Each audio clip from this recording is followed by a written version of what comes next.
Hello. Today I'll be doing a video on Smiley Face Killer. A guy is being harassed with creepy text messages and thinks he's being stalked. And when he starts complaining, no one believes him because he's already troubled and medicated. Men being stalked and murdered by a serial killer is a nice change of pace from what we usually see with women being targeted. It took a while for me to get into this.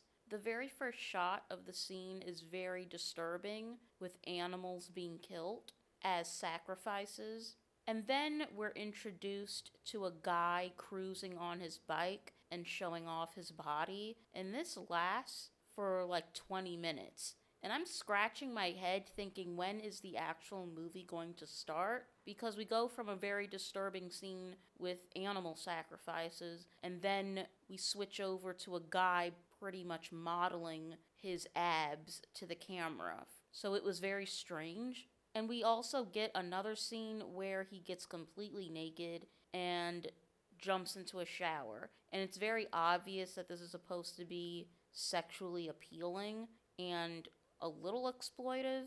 I thought it was ridiculous, but interesting because the movie seemed to aim for a gender reversal. Some of the text messages were kind of eerie at first, and that's what kept me from turning it off because it does take a long time for anything to really happen.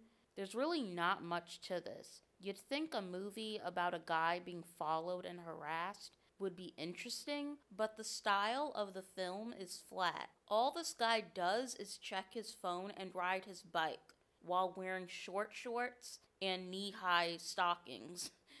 And then he takes his clothes off. Like, that's literally all that happens. They used every excuse to show this guy naked, and the acting is really bad too. And some of the male actors look alike, and it was hard to tell them apart at first. The gas station scene was the only part worth seeing, almost like a different person came in and directed that scene, or maybe it was the original idea and they realized they needed to make a full movie surrounding that scenario. It sucks that this propulsion didn't reach the rest of the movie, and I have to give this like a 1.5 out of 10 just for the gas station scene. Everything else is not worth looking at. Although the opening shot with the animal sacrifices was very creepy. And yeah, like there's like maybe 3 shots in this movie that were impressive, but everything else is just dull.